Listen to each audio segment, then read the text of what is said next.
Estamos chegando aqui no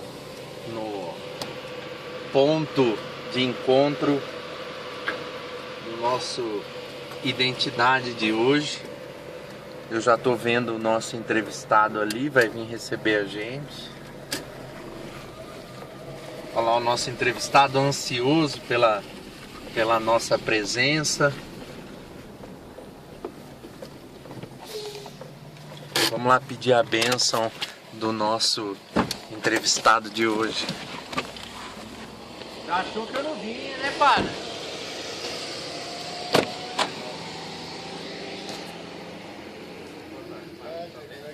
Bem, joia.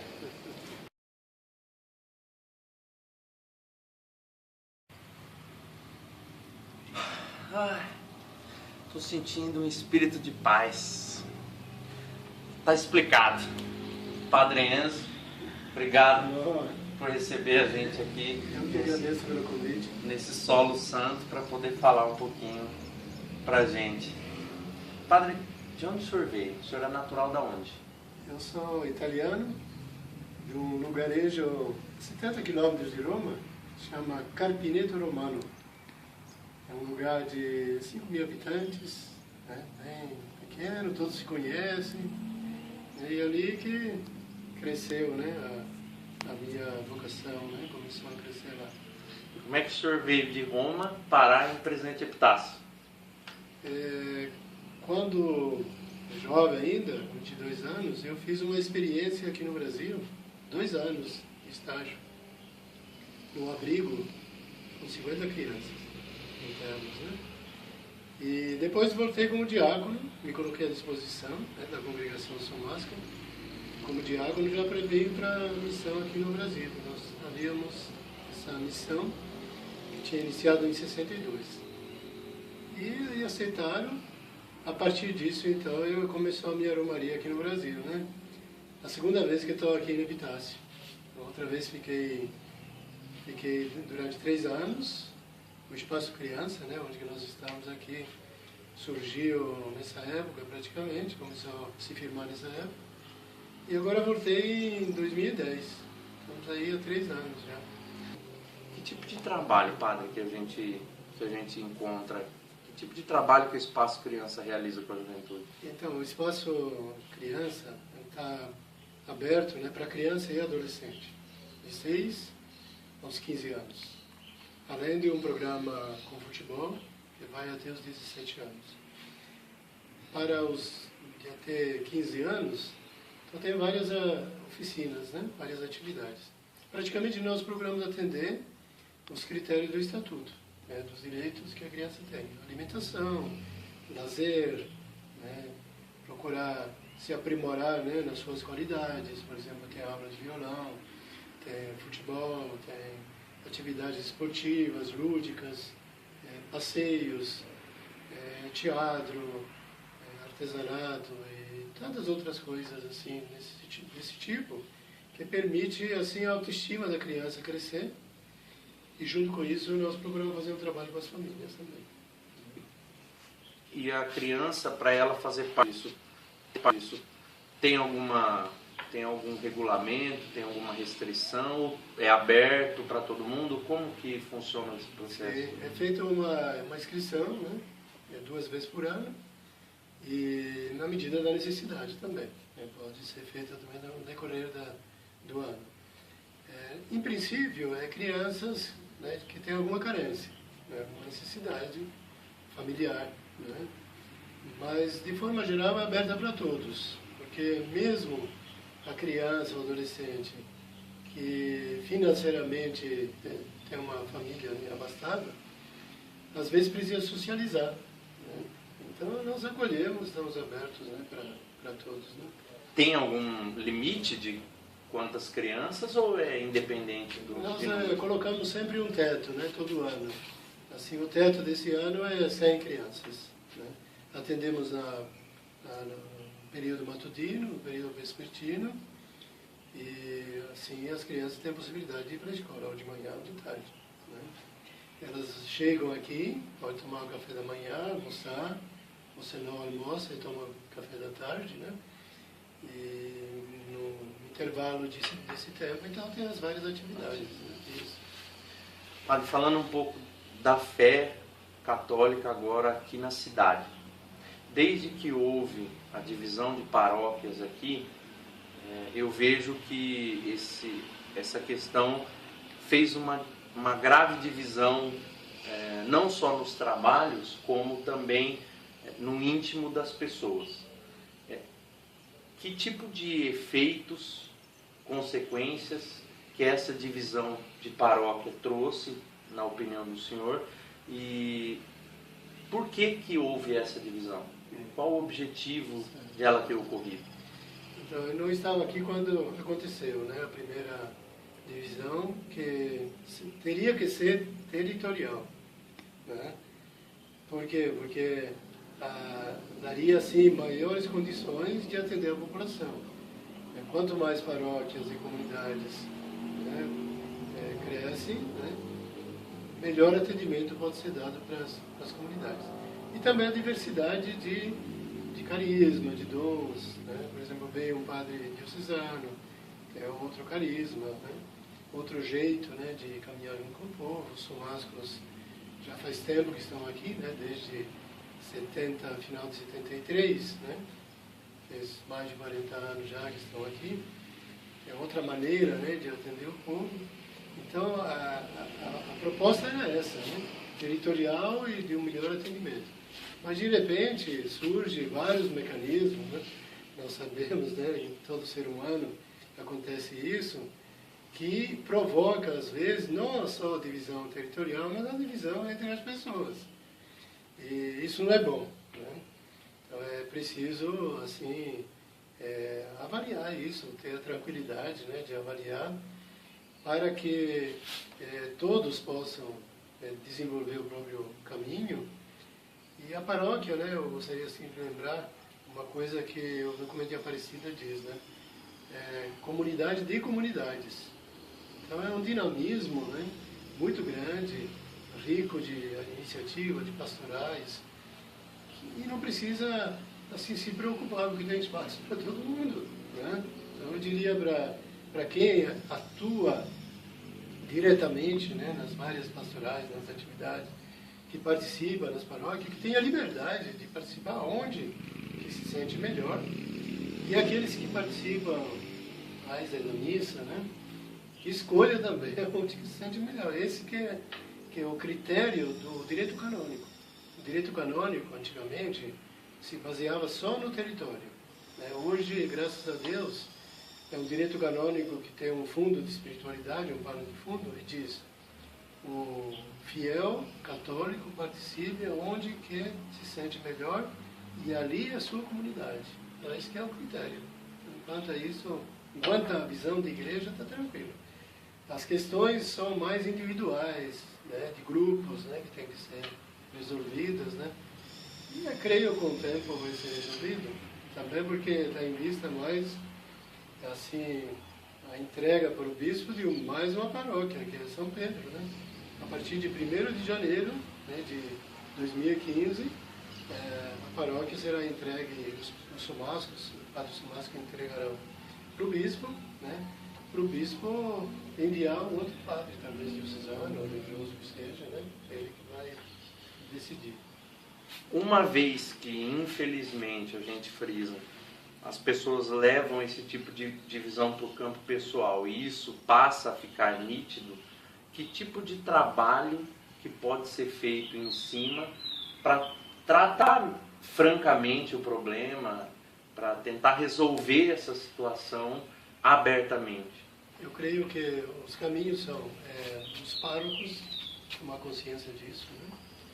Os líderes, né, das comunidades, sempre passar as conversas pelo conselho pastoral, ali que é o lugar próprio de debater todas as questões que vão surgindo. Né? Ultimamente surgiu a questão, por exemplo, da pastoral familiar, né? E está se resolvendo na conversa, no diálogo, e de repente a gente vai descobrindo que é preciso seguir outro esquema a partir da diocese. Né? A diocese afirmou com muita clareza, né, os responsáveis, que a pastoral familiar, por exemplo, é paroquial, né? Não existe uma pastoral de cidade, mas existe uma pastoral paroquial. Então, a partir de agora, certamente, né, as paróquias vão se organizar, se desejam ter uma pastoral familiar, e se ligar, né, à organização diocesana A partir dessas diretrizes. Então, esse que é o caminho. Agora, questão mais particular, de ciúmes, de fofoca, de inveja e tal, que sempre o ser humano está sujeito, esse é um trabalho pessoal que tem que ser feito, né? Ou de grupo, né? De repente, nas pastorais, deixar arejar mais a igreja. Uma palavra assim que João 23, né, dizia na época do concílio, ele que convocou o concílio Vaticano II. Vamos olhar mais para aquilo que nos une, não aquilo que nos divide, né? E se inspirando na palavra de Jesus, né? Que todos sejam um Pai, que todos sejam um. Acho que essa que é a palavra-chave, né, para todos nós. Né?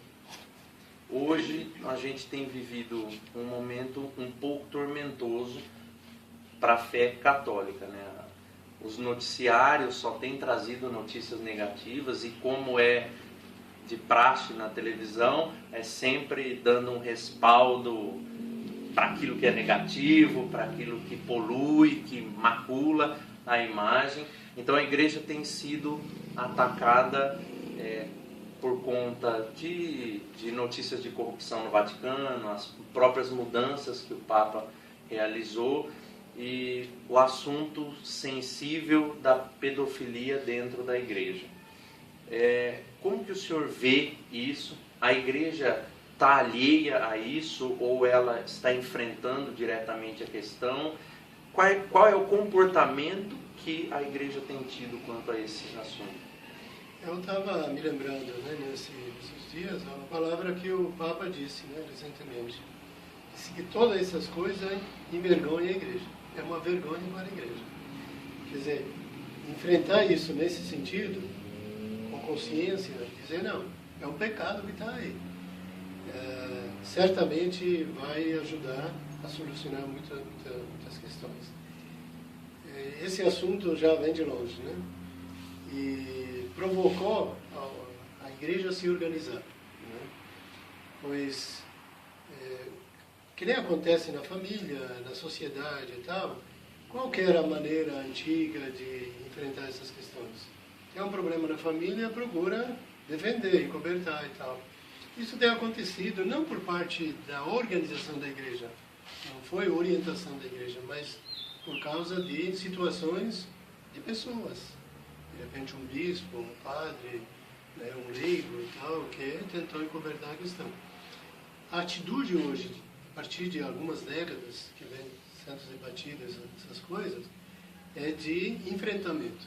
Isso aí, sem dúvida. Existe um manual, né, de orientações desde 2003, né, que a igreja segue, né, os bispos especialmente têm que seguir. Quando acontece, diz o manual, qualquer crime nesse sentido tem que ser denunciado para o Poder Judiciário. Então, antes não era assim, né? Deixava só a iniciativa externa, né, das outras organizações. Hoje não. Hoje a igreja, por quê? Qual que é o princípio? É proteger a vítima. A vítima é membro da nossa sociedade ou da nossa igreja, então ela tem que ser defendida. Então, se preciso, precisa acusar, né?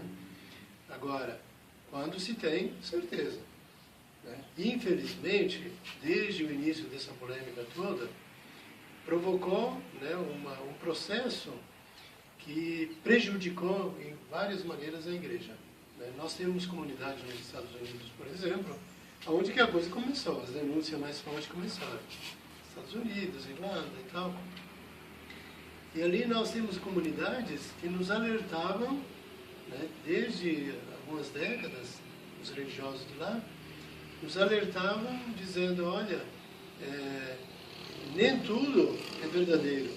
Porém, a sociedade está reagindo de tal forma que basta uma acusação, uma palavra, que nós somos obrigados a destituir o religioso, o padre, do lugar.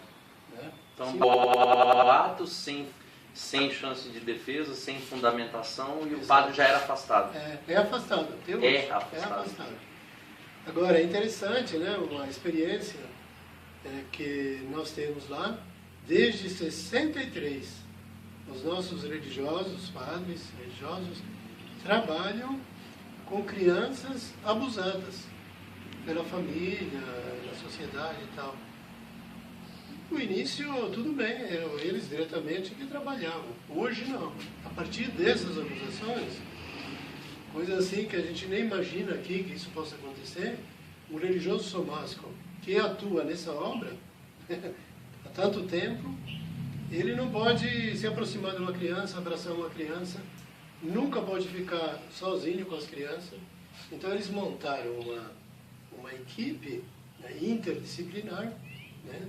Eles são os diretores, mas a equipe que trabalha, sempre em conjunto, né? Então, foi preciso uma organização muito detalhada, né, de cada momento, de cada instante que eles vivem lá junto com as crianças. E, assim, quero destacar, crianças abusadas, né, pelas famílias ou pela alguém da sociedade. Quer dizer, então, numa sociedade que grita contra a igreja, existe, esse é um caso de trabalho. Certamente existem outros religiosos, né? Então, quando a sociedade acusa, tem toda razão, né? Quando o crime existe, tem toda razão. Quando há provas concretas. Agora, é preciso ter cuidado, porque muitas vítimas também, ao contrário, né?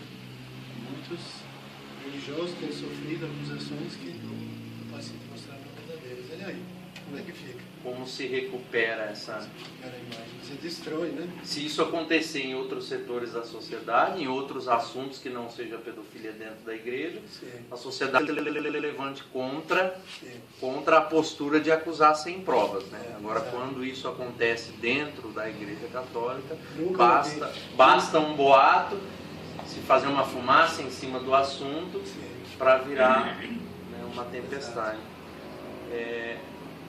Quais são as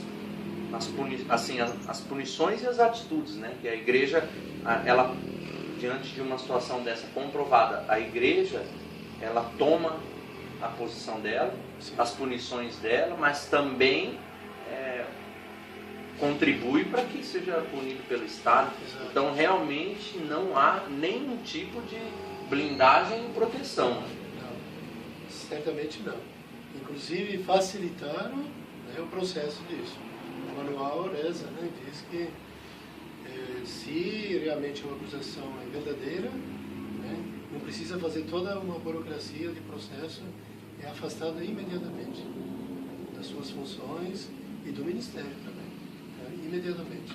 O bispo já, né, assina o documento de afastamento, de redução, chama, né, ao estado laical. Né. Aí, logo é feito isso. E se colocar à disposição, inclusive, da justiça para... Essa colaboração com a justiça comum.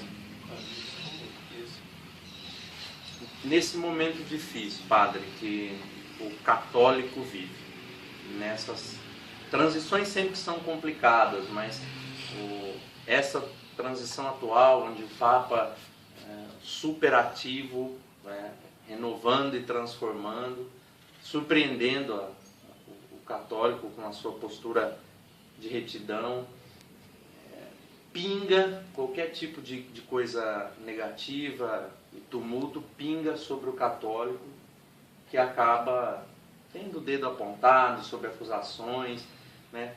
E a gente precisa ouvir um pastor quanto a isso. Que recado que o senhor pode deixar para o católico, para animar a fé católica? Então, eu estou nessa caminhada desde que me conheço por gente, né? Eu nasci, né? Você me perguntou de onde sou. Nasci no lugar, né, onde que a fé era vivida, né? Todo o povo. E houve, assim, muitos sacerdotes religiosos que nasceram por lá e até hoje atuam no mundo inteiro. 5.000 habitantes, tem uma opção de, né, pessoas que responderam vamos sim a Deus, né? E isso é uma motivação muito grande. Existem pessoas, né, que se dedicam totalmente, né, ao projeto de Deus. Deus convoca e tem essa resposta, por quê? Porque uma comunidade viva ajuda a responder. Então, hoje também pode acontecer a mesma coisa. Se nós temos comunidades vivas, o que acontece? Né? As pessoas, elas vão discernindo o próprio chamado, né? Como leigo, né? Como casado, né? Esse ministério dentro da família, como religioso, como sacerdote. Existem muitas possibilidades, né, de resposta. E eu creio que o grande sinal, que exatamente você citou o Papa Francisco, né? O grande sinal está sendo isso, o Espírito está agindo. Para quem conhece a Praça São Pedro, é uma ideia do que significa toda quarta-feira, todo domingo, aquela praça está cheia de gente, de fiéis, que ali vão para beber da palavra, né, que o Papa transmite, que é a palavra de Deus. Com chuva, com neve, com frio, com sol, não tem nada que impeja esse povo de chegar lá. Então, a novidade do Espírito, ela está acontecendo visivelmente lá no Vaticano.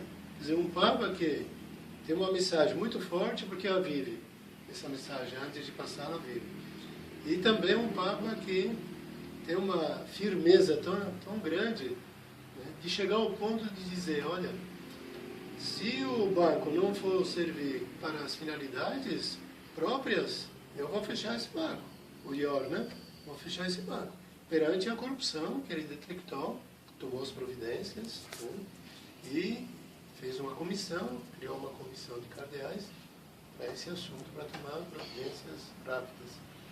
Mas também o Papa está nos trazendo algo de novo para a família. Nesses dias, os cardeais estão reunidos e o assunto principal está sendo a família. Né? Eu diria, assim, para quem está assistindo, vale a pena acreditar e seguir. Né? Vale a pena. Vamos seguir o exemplo, né, do nosso pastor maior, né, o Papa Francisco. Se cada um tomar essa atitude, né, de transparência, de verdade e de evidência, eu creio que a igreja vai ser diferente e vai alcançar os objetivos. Né?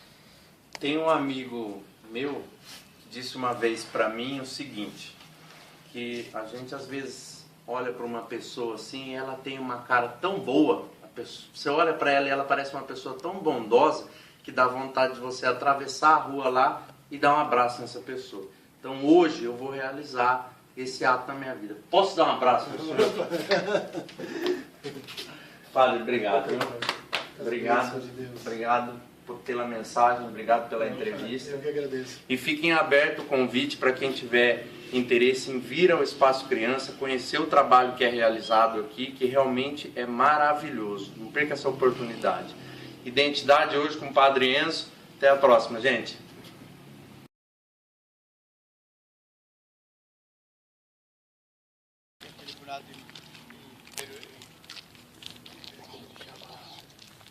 Estados Unidos. Padre, vem correndo, vem correndo. Da Eliseu, não tem. Começou. Sua bênção, Padre. Deus te abençoe. Tudo bem? Tudo bem. Tem qualquer coisa que não vai. Tudo mais ou menos, mais ou menos. Pietro. Oi. Tudo bem. Ela tá filmando, para dar um tchau. Tchau e bênção. Tchau e benção. Some, tchau. Tchau. O padre tá dando informação pra gente que na Itália as pessoas dão tchau quando você chega e quando você sai. Então eu, se for pra Itália, vou chegar na casa do camarada, vou cumprimentar ele, ele vai falar tchau, vou ter que virar as costas e sair. Achar que a pessoa tá me mandando embora. Você sabe a origem de tchau? Não. Tchau é assim, né? Antigamente falava o seu escravo a seu dispor. Era isso. Por isso Aí que era a surgiu... saudação inicial, né? Tchau. Eu Tchau. em casa, que a minha esposa também é assim, ela manda eu fazer as coisas, ao seu dispor. Ah, tá.